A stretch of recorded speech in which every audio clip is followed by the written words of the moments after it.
Hello students, today's I will discuss the 16th lecture of function. Okay, let we start. इसके पहले lecture में ना हम लोग डोमेन पढ़ रहे थे और आज हम लोग डोमेन को फिनिश करेंगे। आई मीन टू से डोमेन का द एंड करेंगे। ठीक है, वैसे मैं बता चुका हूँ कि किसी भी टॉपिक का एंड नहीं होता है, द एंड होता है। तो आइए हम लोग डोमेन को आगे बढ़ाते हैं। जो rest topic of the domain बचा हुआ, आई मीन टू से कि रेस्ट टाइप के प्रॉब्लम्स को हम लोग डिस्कस करते हैं। ठीक है, अच्छा एक बात बताओ आप लोग कि अभी तक हम लोग ना डोमेन ऑफ द फंक्शन में ना हम लोग पढ़े थे find the domain of the function. कैसे निकालते थे समझ में आ ही रहा था। अब ऐसा भी तो हो सकता है किसी क्वेश्चन में कि domain of the function already question में दे दिया जाए और एक्सप्रेशन आई मीन टू से फंक्शन में पैरामीटर लग जाए। मेरी बात को अच्छे से समझना कि अभी तक हमारे पास था कि how to find the domain of the function. कोई भी फंक्शन दिया गया है तो उसका डोमेन कैसे निकालेंगे। ऐसा भी तो हो सकता है कि फंक्शन में कोई पैरामीटर लगा दे और डोमेन ऑलरेडी क्वेश्चन में दे दिया जाए कि डोमेन फंक्शन का ये दिया हुआ है, तो पता लगा पैरामीटर का वैल्यू क्या होगा। मेरी बात को समझने की कोशिश कर रहे हो। जैसे क्वेश्चन के तरीके से इसको समझते हैं कि मैंने मान लिया कि function f(x) equal to log base 2 argument log base 3 argument log base 4 argument log base 5 argument sin x plus x square sin x plus a square and find the value of a if the domain of y is x belongs to r। तो जब ये ध्यान देना parameter based question होगा ना, तो जो काम आप लोग डोमेन के साथ करते थे ना, वही काम हम लोग इसमें भी करेंगे। कि करना क्या है हमारे पास सॉल्यूशन में, ध्यान देना y को डिफाइन होने के लिए क्या चाहिए आप बताओ कि इस लॉग को डिफाइन कर देते हैं। तो इस लॉग को डिफाइन करने के लिए ये पूरे का वैल्यू ग्रेटर देन 0 करेंगे। तो log base 3 log base 4 log base 5 argument sin x plus a square greater than 0 for all x belongs to r। ये देना पड़ेगा क्योंकि डोमेन दिया हुआ x बिलोंग्स टू r। एक बात समझने वाली बात है, ध्यान देना। इसका भी आगे मैं सेंस बताऊंगा। अब बताओ इसको सॉल्व करते हैं हम लोग। लॉग का बेस 1 से बड़ा है, लॉग हटाओगे तो इनइक्वालिटी के साइन पे कोई इफेक्ट नहीं पड़ेगा। आई मीन टू से कि log base 4 argument log base 5 argument sin x plus a square greater than 3 to the power 0 बोले तो हमारे पास कितना हो जाएगा 1। फिर इस लॉग को हटाएंगे, लॉग को हटाएंगे तो इनइक्वालिटी से फिर कोई इफेक्ट नहीं पड़ेगा। आई मीन टू से कि log base 5 argument sin x plus a square greater than 4 to the power 1 बोले तो 4। फिर इस लॉग को हटाएंगे तो इनइक्वालिटी के साइन पे कोई इफेक्ट नहीं पड़ेगा। For all x belongs to r करते चले जाओ, for all x belongs to r। अब इस लॉग को हटाते हैं तो हमारे पास क्या कितना आ जाएगा sin x plus a square greater than 5 to the power 4 बोले तो 625 for all x belongs to r। तो मेरे को a का वैल्यू चाहिए, तो हम लोग a को एक तरफ रखते हैं, बाकी सारे कंटेनिंग टर्म को इनइक्वालिटी के राइट हैंड साइड में लेके चलते हैं। तो 625 माइनस sin x। अब तुम एक बात बताओ कि मेरे पास ना a का वैल्यू चाहिए सच दैट कि a स्क्वायर का वैल्यू 625 माइनस sin x से बड़ा चाहिए। आइए आगे करते हैं हम लोग। देखो अच्छे से कि यहां से मेरे को a square is greater than 625 minus sin x है। अब तुम्हें यहां पे ऑब्जर्व करना है, बढ़िया से समझना। ऑब्जर्वेशन क्या होना चाहिए, तो आपको पता है ना कि sin x का वैल्यू जब भी लाई करता है तो -1 से +1 के बीच में लाई करता है, पता है ना सबको। अब बताओ a स्क्वायर का वैल्यू मेरे को इससे बड़ा चाहिए, तो इससे बड़ा करने का मतलब क्या है कि ये पूरे के मैक्सिमम से बड़ा लेते हैं। इस पूरे के मैक्सिमम वैल्यू से बड़ा हो जाएगा तो मिनिमम वैल्यू से तो वैसे भी बड़ा हो जाएगा। मेरी बात को समझने की कोशिश करना। तो ये पूरे का मैक्सिमम वैल्यू होने का मतलब क्या है, ये तो कांस्टेंट है और ये सब्ट्रैक्शन है, तो सब्ट्रैक्शन का हम लोगों को मिनिमम वैल्यू लेना पड़ेगा, क्योंकि जितना कम से कम को सब्ट्रैक्ट करोगे ओवरऑल का वैल्यू ज्यादा से ज्यादा मिलेगा, है कि नहीं। तो इस तरीके से हम लोग बोल सकते हैं sin x का मिनिमम वैल्यू हमारे पास यहां चला जाएगा -1। तो हमारे पास a square greater then 625 minus -1। ऐसा कैसे क्या समझ में आया ना सबको। फिर से मैं बताना चाह रहा हूं कि हमारे पास a स्क्वायर का वैल्यू 625 माइनस sin x से बड़ा चाहिए, तो मैं बोल सकता हूं कि पूरे के मैक्सिमम वैल्यू से बड़ा ले लो। अब पूरे का मैक्सिमम कहने का मतलब क्या है, ये तो कांस्टेंट है, तो सब्ट्रैक्शन का मिनिमम वैल्यू लेना पड़ेगा। और सब्ट्रैक्शन का मिनिमम वैल्यू कहने का मतलब क्या है कि sin x का मिनिमम वैल्यू बोले तो -1। इसका मतलब है कि a स्क्वायर ग्रेटर देन 626। अब बेसिक मैथमेटिक्स का फंडा लगा दो, दोनों तरफ स्क्वायर रूट लेते हैं। तो modulus of a greater than a square root of 626, I mean to say कि a is less than minus a square root of 626 और a is greater than a square root of 626 and this is the final answer। क्या मैंने बोला सबको समझ में आया? Clear है सभी को? पक्का ना? अब लेके चलते हैं, domain x belongs to r दे दिया गया था तब, अगर domain x belongs to r नहीं दिया जाता तो सपोज करो डोमेन दिया जाता कि x बिलोंग्स टू 0 टू पाई, तो हम लोग बोलते हैं कि जो हमारे पास पहला जो हमारे पास इनइक्वेशन था, इनइक्वेशन कहने का मतलब ये हुआ कि log of sin x plus a square का value greater than 0 for x lies between 0 to pi. मतलब हमारे पास करते करते यहां तक ले आते और यहां तक लाने के बाद हम लोग को करना क्या होता कि जब x का वैल्यू 0 से पाई के बीच में होगा तब देखते हैं हमारे पास sin x का वैल्यू कहां से कहां तक जाएगा, और उसी के तरीके से हम लोग a का वैल्यू निकाल देते हैं। मैं जो बोलना चाह रहा हूं समझ में आ रहा है ना सबको? तो मेनली पैरामीटर बेस्ड क्वेश्चन ना पे ज्यादा फोकस करना, पैरामीटर वाला क्वेश्चन ज्यादा मजेदार होगा। रीजन कि यहां पे आपसे इनइक्वेशन भी सॉल्व करवा लिया और थोड़ा सा क्वेश्चन में इंटरेस्ट भी ला दिया, थोड़ा सा इंटरेस्टिंग बना दिया क्वेश्चन को। आई बात समझ में कि नहीं? और आइए लेके चलते हैं इसी पे, आई मीन टू से नेक्स्ट टाइप का प्रॉब्लम डोमेन पे बेस्ड। एक इसमें इम्प्लिसिट फंक्शन टाइप का क्वेश्चन आएगा, इम्प्लिसिट और एक्सप्लिसिट दो टाइप के फंक्शन होते हैं, आगे हम लोग पढ़ेंगे। तो हमारे पास फंक्शन का टाइप क्या होगा यहाँ पर, जैसे सपोज करो कि एक छोटा सा क्वेश्चन हमने ये दे दिया कि if 8 to the power x plus 8 to the power y equal to 8 then domain of मेरे को y चाहिए। ठीक है, तो इसको y is the function of x के फॉर्म में पहले ले आओ। सॉल्यूशन की बात करेंगे तो since 8 to the power y equal to 8 minus 8 to the power x, यहां से हम लोग y का वैल्यू बोलेंगे क्या, log base 8 argument 8 minus 8 to the power x। अब ये फंक्शन आ गया। अब फंक्शन हमारे पास आ गया तो बड़े आराम से इसका डोमेन निकाल सकते हैं कि for y to be defined, ध्यान दे रहे हो बच्चों, 8 minus 8 to the power x must be greater than 0। I mean 8 to the power x is less than 8, I mean to say कि x is less than 1। This is the final answer. क्या मैंने बोला सबको समझ में आया ना? कोई दिक्कत तो नहीं? एक नेक्स्ट टाइप का क्वेश्चन और हम लोग करेंगे।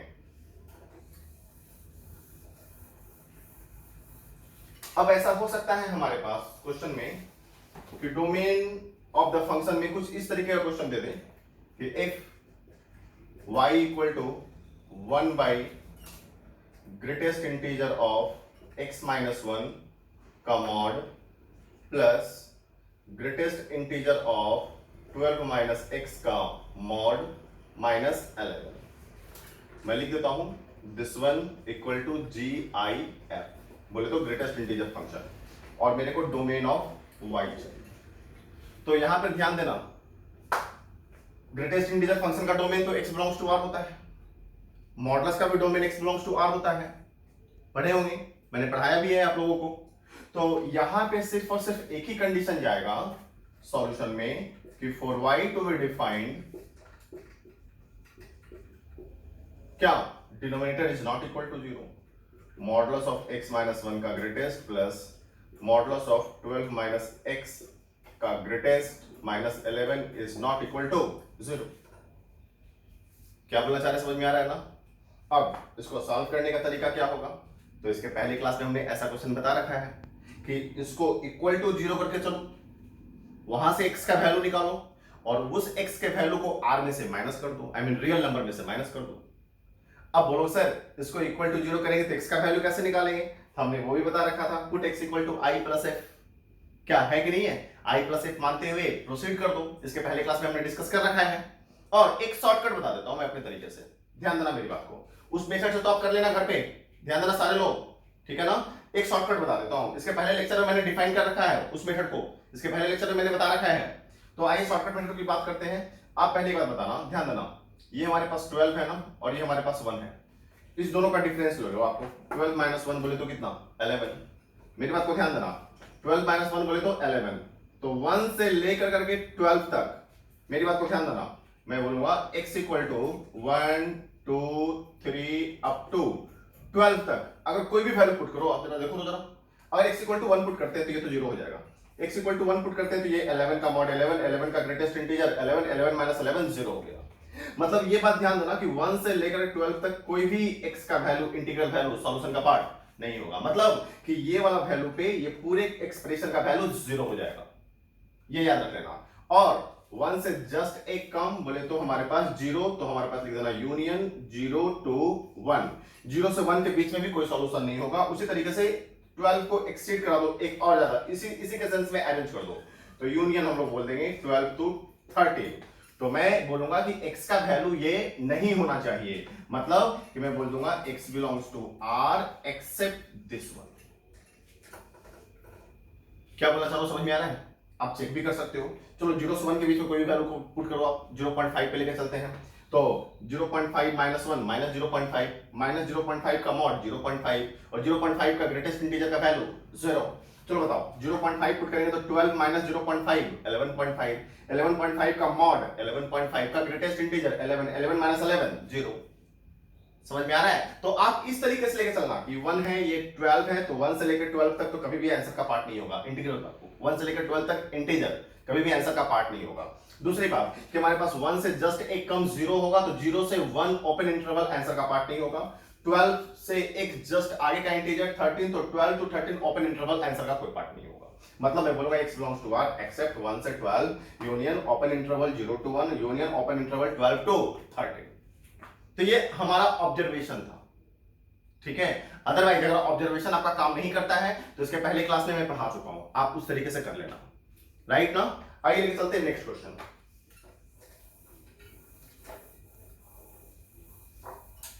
अब जैसे सपोज करो अगर हमने क्वेश्चन का टाइप दे दिया कि if y equal to fx is defined on the interval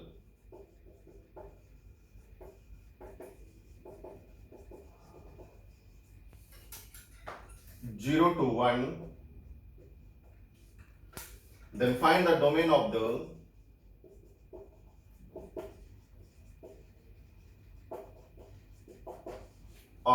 following। ध्यान देना मेरी बात को।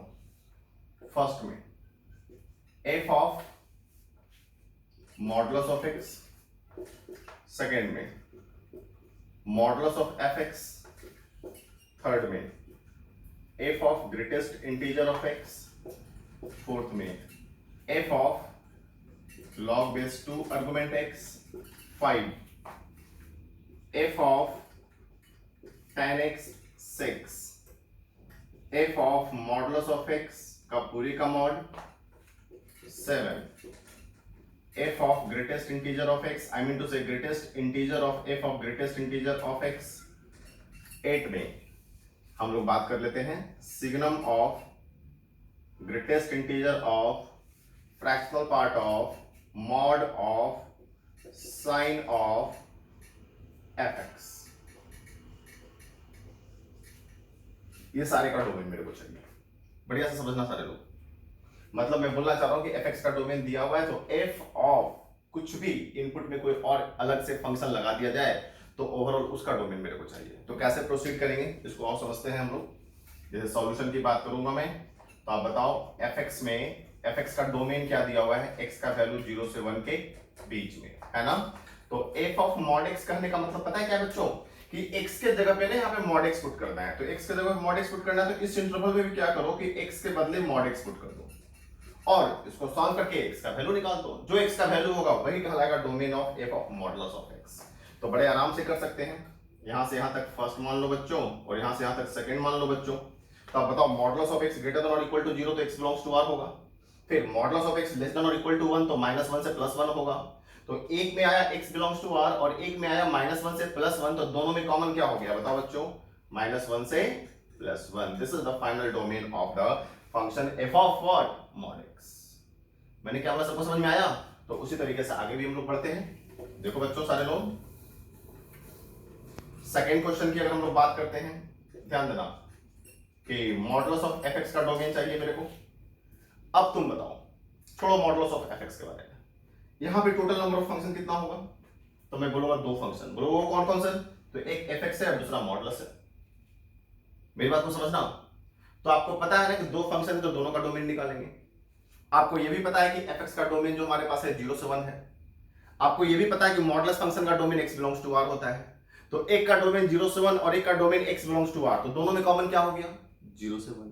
इसका मतलब क्या हुआ कि हमारे पास इसका जो डोमेन होगा ना सर, वही होगा जो fx का डोमेन है। ये ध्यान देना है, समझ में आ रहा है, क्लियर है ना। इसका मतलब ये हुआ कि एक बात और मैं बता दूं कि आपके पास कि अगर किसी फंक्शन में, आई मीन टू से किसी फंक्शन का डोमेन अगर एक पर्टिकुलर इंटरवल दे दिया गया है, सपोज करो कि अल्फा टू बीटा हमारे पास दिया गया है, और बाहर उसका ऐसा फंक्शन लगा दो, कंपोजिशन में ऐसा फंक्शन लगा दो जिसका domain x belongs to r है, तो पूरे का डोमेन वही हो जाएगा जो fx का डोमेन होगा। मेरी बात को समझने की कोशिश कर रहे हैं ना, तो ये याद रखिएगा आप लोग, ध्यान देना, इसका भी domain x belongs to r हो गया, sorry x belongs to 0 to 1 हो गया। अगर थर्ड क्वेश्चन की मैं बात करता हूं, देखो तो हमारे पास f of greatest integer of x हमारे पास है, तो आप बताओ fx का डोमेन 0 से 1 है, तो f of greatest integer of x कहने का मतलब है कि ग्रेटेस्ट इंटीजर ऑफ x का वैल्यू जब भी लाई करेगा तो 0 से 1 के बीच में लाई करेगा। क्यों? fx का डोमेन 0 से 1 के को ध्यान में रखते हुए। अब इसको सॉल्व करो, सॉल्व करने का तरीका आप बोल सकते हो कि यहां से यहां तक a मान लेता हूं सर, और यहां से यहां तक मैं b मान लेता हूं। तो बताओ greatest integer of x greater than और इक्वल टू 0, तो ग्रेटेस्ट इंटीजर ऑफ x का वैल्यू 0 या 0 से बड़ा होने के लिए मैं बोल सकता हूं कि x ग्रेटर देन और इक्वल टू 0 आल्सो होगा, है ना। फिर ग्रेटेस्ट इंटीजर ऑफ x का वैल्यू लेस देन और इक्वल टू 1 होने के लिए x का वैल्यू हमारे पास लेस देन 2 होगा, है ना। तो a इंटरसेक्शन अगर मैं b की बात करूं तो जरा देखो बच्चा, ग्रेटर देन इक्वल टू 0 और लेस देन 2, तो दोनों में कॉमन हो गया हमारे पास 0 से 2 के बीच में, this is the final domain. ध्यान दे रहे सारे लोग ना, ओके। आइए नेक्स्ट क्वेश्चन की हम लोग बात करते हैं। देख लो फोर्थ नंबर क्वेश्चन में दिया हुआ है f of log base 2 argument x। तो आप बताओ f of log base 2 argument x कहने का मतलब क्या हुआ कि हमारे पास fx का डोमेन 0 से 1 है, तो मैं बोल सकता हूं ना कि x के बदले log base 2 argument x put करना पड़ेगा, तो 0 लेस देन और equal to log base 2 argument x less than और इक्वल टू कितना 1। और बड़े आराम से सर इस लॉगरिथमिक इनइक्वालिटी को हम लोग सॉल्व कर सकते हैं। चलो बताओ, log का बेस 1 से बड़ा है, log हटाने पे इनइक्वालिटी के सेट पे कोई इफेक्ट नहीं पड़ेगा, तो 2 इधर जाएगा तो 2 उसी टाइम में इधर भी चला जाएगा, तो 2 टू द पावर 0 बोले तो 1, लेस देन और equal to x less than और equal to 2 to the power 1 बोले तो 2। This is the final answer. मैं जो बोलना चाह रहा हूं समझ में आ रहा है ना सबको? आई मीन तो से एक सबका डोमेन आप निकाल सकते हो। अब बोलो भाई सर इसका डोमेन क्या होगा, क्वेश्चन नंबर 8 का, तो बिल्कुल आसान है।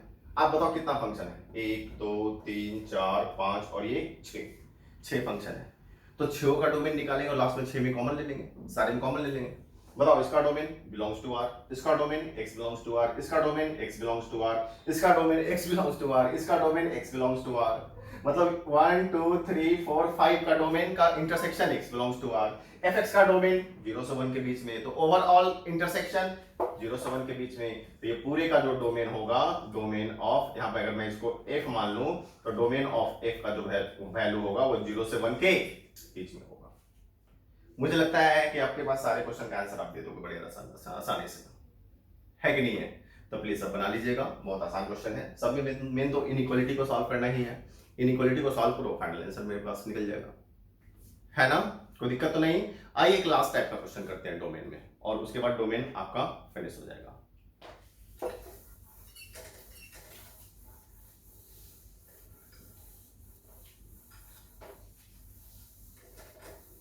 ये ध्यान देना बच्चों, डोमेन आपका अच्छा होना चाहिए, और डोमेन को हम लोग एक बार अभी और पढ़ेंगे रेंज में, इसके जस्ट बाद हम लोग रेंज में ही इन करेंगे। और रेंज में मैं बताऊंगा आपको, आपके पास ऐसे भी पता है कि रेंज जो होता है डोमेन का करस्पॉन्डिंग वैल्यू होता है।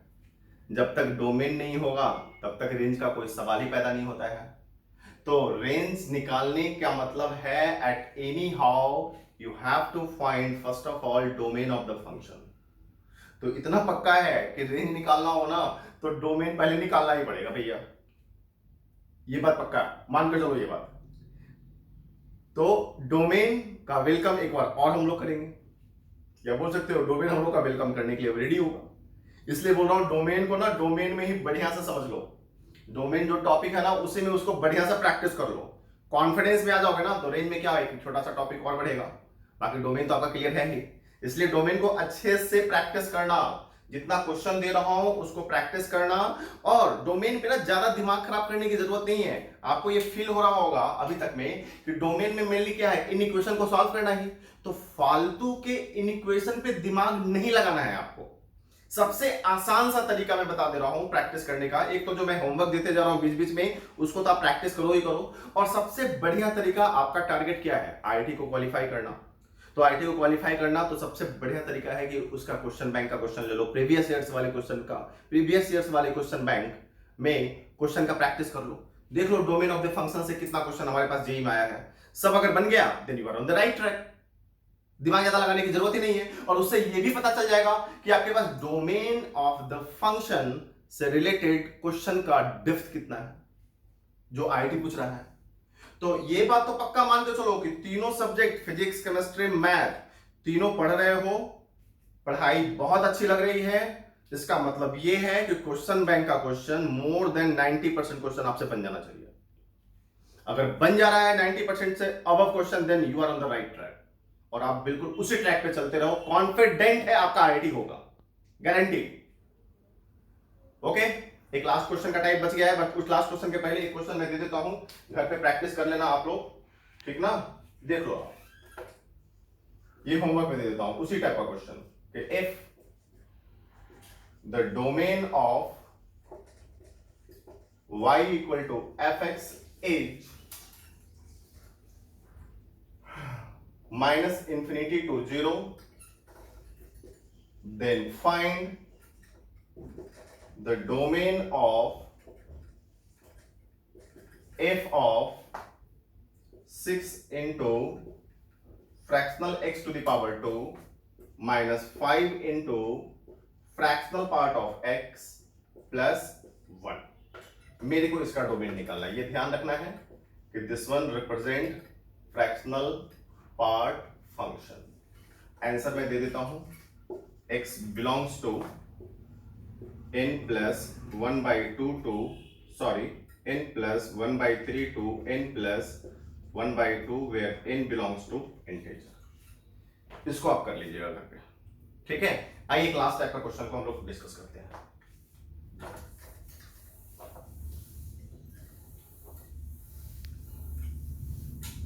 अब डोमेन में ना एक छोटा सा टाइप का क्वेश्चन लेते हैं, परमुटेशन और कॉम्बिनेशन बेस्ड क्वेश्चन।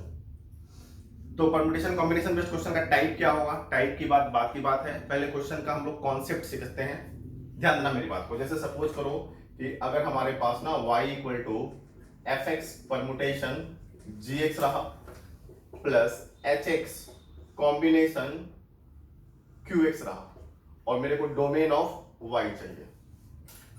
ध्यान देना सारे लोग, तो इतनी बात पक्की है कि सर इसका डोमेन निकालेंगे, इसका डोमेन निकालेंगे और दोनों का इंटरसेक्शन ले लेंगे, है ना। तो बट इसका डोमेन निकालेंगे कैसे, तो हम लोग लिखते हैं for y to be defined. ध्यान देना, परमुटेशन वाले टर्म को डिफाइन करने के लिए पहली बात कि fx must be greater than 0 होना चाहिए, दूसरी बात कि gx का value must be greater than और इक्वल टू 0, तीसरी बात कि fx minus gx must be greater than और इक्वल टू 0 होना चाहिए। और इस तीनों को सॉल्व कर करके first intersection, second intersection, third ले लेंगे। समझ में आ रहा है सबको, कोई दिक्कत तो नहीं है। और मान लिया कि इंटरसेक्शन में हमारे पास जो भी आया, मैंने मान लिया इंटरसेक्शन में मेरे पास वैल्यू आ रहा है, x का वैल्यू 1/2 से लेकर के 5/2 के बीच में आया है। तो x का वैल्यू 1/2 से 5/2 के बीच में सारा वैल्यू नहीं होगा, मैं मान लेता हूं इसको, सारा वैल्यू नहीं होगा, क्योंकि आपको पता है कि परमुटेशन एंड कॉम्बिनेशन में कि NP/R का जो वैल्यू होता है, हम लोग बोलते हैं ना factorial n by factorial n minus r, और फैक्टोरियल जो डिफाइंड होता है वो होता है सिर्फ और सिर्फ होल नंबर के लिए। शायद मैंने पढ़ा रखा है, आप लोग जानते भी होंगे। क्या फैक्टोरियल 0.5 डिफाइंड है क्या? बिल्कुल नहीं है। क्या फैक्टोरियल -2 डिफाइंड है क्या? बिल्कुल नहीं है। तो फैक्टोरियल वाले क्वेश्चन में आई मीन टू से कि हमारे पास परमुटेशन, कॉम्बिनेशन या फैक्टोरियल आपके पास दे भी दिया गया डायरेक्टली, तो उस क्वेश्चन में जो x का वैल्यू होना चाहिए वो होल नंबर ही होना चाहिए। ध्यान दे रहा है ना। तो मैं यहां पे बोलना चाहूंगा कि x बिलोंग्स टू, यहां पे होल नंबर कौन कौन सा जाएगा बताओ, 1/2 से 2.5 के बीच में तो 1 और 2 ही जाएगा ना सिर्फ। इसको हमने मान लिया a, कोई दिक्कत तो नहीं है। और बिल्कुल सेम तरीके से इसको भी डिफाइन करो, तो आप बताओ इसको डिफाइन होने के लिए हमारे पास hx must be greater than 0, मैं इसको 4 कर लेता हूं, qx must be greater than and equal to 0, greater than और इक्वल टू 0, 5 कर लिया मैंने, and hx minus qx must be greater than और इक्वल टू 0। फिर उसी तरीके से बारी बारी से तीनों को सॉल्व करेंगे और तीनों में इंटरसेक्शन ले लेंगे, 4 इंटरसेक्शन 5 इंटरसेक्शन 6। मान लिया हमारे पास x का वैल्यू आ गया -1/2 से लेकर करके 9/2 के बीच में आ गया। सपोज कर लेता हूं मैं, तो -1/2 से लेकर 9/2 के बीच में कौन कौन सा वैल्यू होगा, तो मैं बोल सकता हूं ना तुम्हारे पास कि एक तो 0 होगा, एक 1 होगा, एक 2 होगा, एक 3 होगा और एक 4 होगा। समझ में आ रहा है? जिससे बी मैं बोलूंगा और फाइनली हम लोग ए इंटरसेक्शन बी ले लेंगे। मतलब मैं बोला एक रफली आइडिया दे रहा हूं मैं कि आप जब परमुटेशन और कॉम्बिनेशन से रिलेटेड क्वेश्चन सॉल्व करोगे तो कुछ इसी तरीके का आपको स्टेप लेना है और लास्टली जो वैल्यू आएगा वो आपके पास होल नंबर ही आना चाहिए। ध्यान देना मेरी बात को, समझने की कोशिश करो। अब वो डिपेंड करता है कभी कभी एक्सप्रेशन के ऊपर कि हमारे पास फैक्टोरियल के अंदर एक्सप्रेशन कैसा है। मेरी बात को समझने की कोशिश करना, एक्सप्रेशन कैसा है कहने का मतलब हो सकता है कि x - 1/2 होता फैक्टोरियल के अंदर, तो x - 1/2 होता तो उसके अकॉर्डिंगली हम लोग आंसर देते, but in general whole number का ही चांस बनता है। अब मैं ऐसा नहीं बोल रहा हूं कि हमेशा होल नंबर ही लेना, ध्यान देना वो डिपेंड करेगा कि फैक्टोरियल के अंदर का एक्सप्रेशन कैसा है। Is it clear now? हाँ, इस तरीके का सिचुएशन रहेगा तो होल नंबर का ही चांस बनेगा, मैं बता दे रहा हूं। तो चलिए आइए इसको क्वेश्चन के तरीके से हम लोग सॉल्व करते हैं।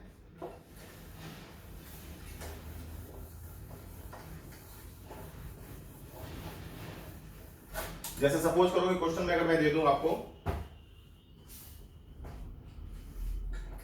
If y equal to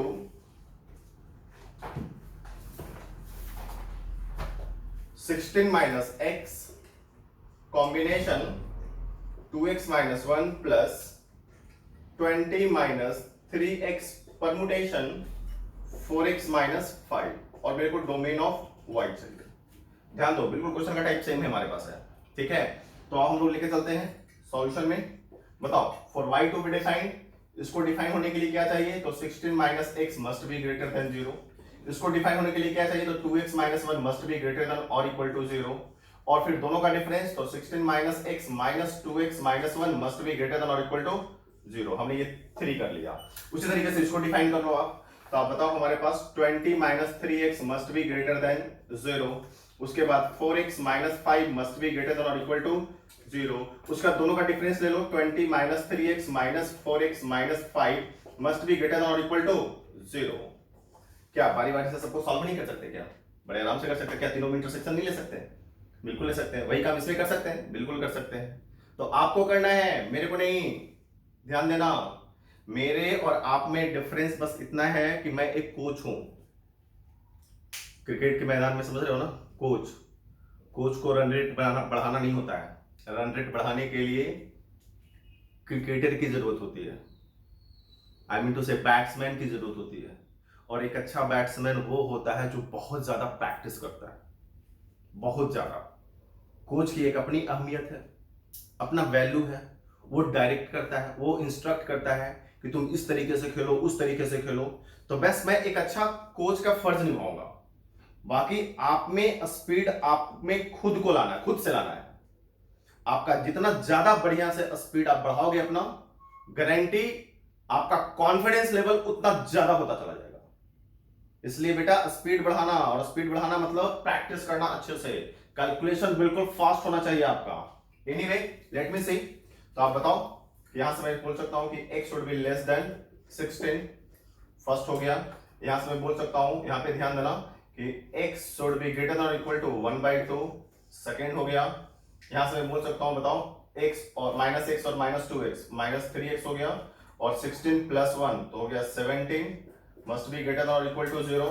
I mean to say 3x must be less than और equal to 17, x must be less than और इक्वल टू 17/3। तो हम लोग पहले first intersection, second intersection, third ले लेते हैं। जरा देखो बढ़िया से, इसमें x लेस देन 16 है और x ग्रेटर देन और इक्वल टू 1/2 है, तो दोनों में कॉमन बोल सकते हैं ना, 1/2 से 16 के बीच में। बढ़िया समझना, 1/2 से 16 के बीच में होगा। अब हमारे पास 1/2 से 16 के बीच में 17/3, 17/3 कहने का सेंस 5 पॉइंट समथिंग होगा। तो x less then 5 point something, और ध्यान देना 1/2 से 16 के बीच में, मेरी बात अच्छे समझना, x less then 5 point something और 1/2 से 16 के बीच में। तो मैं ऐसा कर देता हूं, फर्स्ट इंटरसेक्शन सेकंड में अगर यहां से मैं यहां तक लेके चलता हूं तो 1/2 से लेकर करके 16 के बीच में आ गया, और मैं इसको बोलूं इंटरसेक्शन x लेस देन और इक्वल टू 17/3। तो आप एक बार बताओ, सबसे आसान सा तरीका, नंबर लाइन पे प्लॉट कर लो, कॉन्फिडेंस में आ जाओगे। सबको नंबर लाइन पे दिखा दो इंक्रीजिंग ऑर्डर में। तो 1/2, उसके बाद हो जाएगा 17/3 और उसके बाद हो जाएगा 16। फर्स्ट में बोला गया 1/2 से 16 के बीच में, इसको लाइन के ऊपर साइड कर दिया। सेकंड में बोला गया लेस देन और इक्वल टू 17/3, इसको हमने लाइन के नीचे साइड कर दिया। तो देख लो ऊपर नीचे कॉमन क्या होगा, 1/2 से लेकर के x का वैल्यू 17/3 के बीच में। तब बताओ 1/2 से 17/3 के बीच में क्या सारा वैल्यू होगा, क्या सारे के लिए डिफाइंड होगा उसका फैक्टोरियल, क्या आई मीन इसको से एक इसको अगर सॉल्व करेंगे तो फैक्टोरियल के अंदर हमारे पास एक्सप्रेशन आएगा कि नहीं आएगा, बिल्कुल आएगा। तो 1/2 से 17/3 के बीच में देख लो x का कौन सा वैल्यू होल नंबर में आता है। तो x बिलोंग्स टू, मैं बोल दूंगा ना कि 1 2 3 4 और ये जाएगा 5, 6 नहीं जाएगा क्योंकि हमारे पास 17/3 का वैल्यू 6 से कम ही होगा। ध्यान दे रहे हैं ना मेरी बात को, समझने की कोशिश कर रहे हो ना। तो चलो हम लोग यहां पर से निकाल दिए, इसका जो डोमेन आया ओवरऑल, ध्यान देना मेरी बात को, स्पेस कम है इसलिए मैं इसको यहां पे लिख दे रहा हूं। यहां से इसका आया, इसका मैं मान लेता हूं D1। तो D1 का वैल्यू हमारे पास आ रहा है x बिलोंग्स टू 1 2 3 4 5, ये हमारे पास आ गया क्या, D1। ध्यान देना सारे लोग। अब इसको सॉल्व करते हैं हम लोग, देखो अच्छे से। आप बताओ कि वहां से अगर फोर्थ इक्वेशन को लेके चले तो 3x must be less than 20, I mean to say कि x इज लेस देन 20/3, ये 4 हो गया। फिफ्थ को लेकर चले तो x इज ग्रेटर देन और इक्वल टू 5/4, ये 5 हो गया। 6 की बात करूं मैं तो ध्यान देना मेरी बात को, ये एक्चुअली 3x है। 6 की बात करूं मैं तो हमारे पास देखो तो -3x -4x तो हो गया -7x, 20 और ये +5 तो हो गया 25, must be greater than or equal to 0, I mean to say 7x must be less than or equal to 25, x less than or equal to 25/7, ये हमारे पास 6 हो गया। तो आइए तीनों में इंटरसेक्शन लेते हैं। तो पहले इंटरसेक्शन हम लोग 4 इंटरसेक्शन 5 ले लेते हैं, स्टेप बाय स्टेप चलते हैं। तो 4 इंटरसेक्शन 5 में सबसे पहले हम लोग 5/4 दिखाते हैं, उसके बाद 20/3 दिखाएंगे। 4 में बोला गया लेस देन 20/3 और ये बोला गया ग्रेटर देन और इक्वल टू 5/4, तो दोनों में कॉमन हो गया 5/4 से लेकर करके 20/3, ठीक है। इसे मैं 7 मान ले रहा हूं। अब 7 का इंटरसेक्शन ले लेते हैं 6 के साथ। तो 6 इंटरसेक्शन अगर मैं 7 की बात करता हूं तो फिर नंबर लाइन ले लो बच्चों। नंबर लाइन ले लिया मैंने, नंबर लाइन पे इंक्रीजिंग ऑर्डर में वैल्यू दिखा दो आप। तो सबसे पहले तो 5/4 ही कर लेंगे सर, उसके बाद ये हमारे पास हो जाएगा 25/7, उसके बाद ये हो जाएगा 20/3। देख लो हमारे पास 6 में क्या बोला गया है, लेस देन और इक्वल टू 25/7, और इसमें क्या बोला गया है 5/4 से 20/3, तो 5/4 से लेकर 20/3 कॉमन कहां से कहां तक चला गया देख लो बच्चे। तो 5/4 से लेकर करके x का वैल्यू 25/7 तक चला गया। 5/4 पे इक्वलिटी पड़ेगा और 25/7 पे इक्वलिटी इसमें भी पड़ेगा, 25/7 पे इक्वलिटी पड़ेगा। तो यहां से देख लो बच्चे क्या क्या हमारे पास वैल्यू आएगा। x बिलोंग्स टू, देखो बढ़िया से 5/4 मतलब 1 से बड़ा, 25/7 करने का मतलब 3 से जस्ट बड़ा होगा, तो हो जाएगा हमारे पास कितना 2 और 3, इसको हमने मान लिया D2। तो फाइनली हम लोग क्या बोलेंगे, ध्यान देना, समझो कि ये D1 आ गया और D2 का वैल्यू हमारे पास कितना आ गया, देखो तुम x बिलोंग्स टू 2 एंड 3। तो फाइनली हम लोग बोलेंगे D1 इंटरसेक्शन D2, तो दोनों में कॉमन हमारे पास क्या आ जाएगा 2 एंड 3, तो हमारे पास डोमेन ऑफ y हमारे पास बोलेंगे x belongs to 2 and 3, I mean the set of only 2 and 3। मैं जो बोलना चाह रहा हूं समझ में आ रहा है ना सबको, क्लियर है ना। तो लास्ट क्वेश्चन हम लोग के पास डोमेन का ये था, ठीक है। एक क्वेश्चन इसी पे बेस्ड, आई मीन एक क्वेश्चन लिख लो आप लोग और आप लोग बना लेना डोमेन ऑफ द फंक्शन में। एक छोटा सा क्वेश्चन दे देता हूं, और देखो मैं फिर बार बार बोल रहा हूं डोमेन ऑफ द फंक्शन में ज्यादा आपको प्रैक्टिस करने की जरूरत नहीं है। सबसे आसान सा तरीका वही है, जो हमने होमवर्क दे रखा है उसको बनाइए। और क्वेश्चन बैंक का क्वेश्चन, जो आई मीन टू से क्वेश्चन बैंक का क्वेश्चन करने का सेंस है कि जो जेई में मेन में और जेई एडवांस में जो क्वेश्चंस आ रखे हैं, सबके पास तो प्रीवियस ईयर्स के क्वेश्चन बैंक तो होंगे ही होंगे। तो उसमें से क्वेश्चन को आप सारे क्वेश्चन को सिलेक्ट कर लो, एक रफ पेज में लिख लो और सारे क्वेश्चन को बना लो। अगर बन जाता है सारा क्वेश्चन सर के पढ़ाने के तरीके से, देन आपके सर के पढ़ाने का तरीका काफी अच्छा है, गारंटी। तो ये कॉन्फिडेंस में रखना, इसमें कॉन्फिडेंट रहना, ज्यादा क्वेश्चन को प्रैक्टिस करने की जरूरत नहीं है। क्वेश्चन बैंक को फोकस करना है और सर के होमवर्क को फोकस करना है, ठीक है ना। एक क्वेश्चन और लिख लो, आप कर लेना। Find the domain of the function fx equal to greatest integer of log ax cube plus a plus b into x square plus b plus c into x plus c का greatest integer. I mean to say this one equal to GIF। इसका domain निकालना है मेरे को।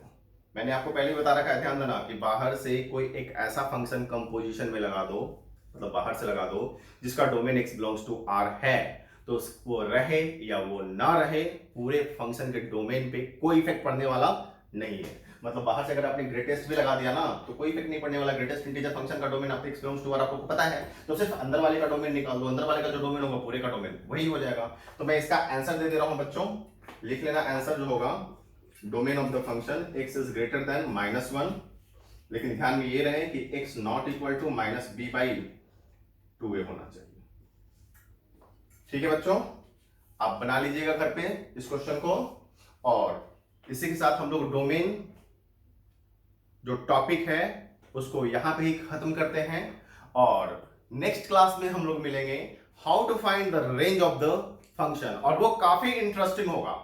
और range of the function में देखना कुछ 11th के टॉपिक को भी कोरिलेट करेंगे रेंज निकालने का जब बात आएगा, तो जो ट्रिग्नोमेट्री में भी आप लोग पढ़ चुके हो, तो बढ़िया होगा कि थोड़ा सा रेंज ऑफ द फंक्शन को समझने के लिए 11th में जो ट्रिग्नोमेट्री आप लोग पढ़ रखे हैं उस ट्रिग्नोमेट्री को थोड़ा सा अच्छे से रिवाइज कर लेना। ट्रिग्नोमेट्री का रिवाइज करने का सेंस यही है कि ट्रिग्नोमेट्री के वेरी फर्स्ट चैप्टर में आप लोग maximum and minimum value of the function की बात किए होगे, आई मीन टू से maximum and minimum value of the expression की बात किए होगे। तो थोड़ा सा रिक्वेस्ट है मेरे को आपसे कि आप उस टॉपिक को थोड़ा रिवाइज कर लेना, सच दैट कि जब मैं रेंज पढ़ाऊं आपको रेंज पढ़ाऊं तो आपको भी लगे कि सर कि मेरा भी रेंज क्वेश्चन बनाने का ना -∞ से +∞ है। क्वेश्चन जैसा भी है मैं तोड़ फोड़ करके बराबर कर दूंगा। Okay, thank you.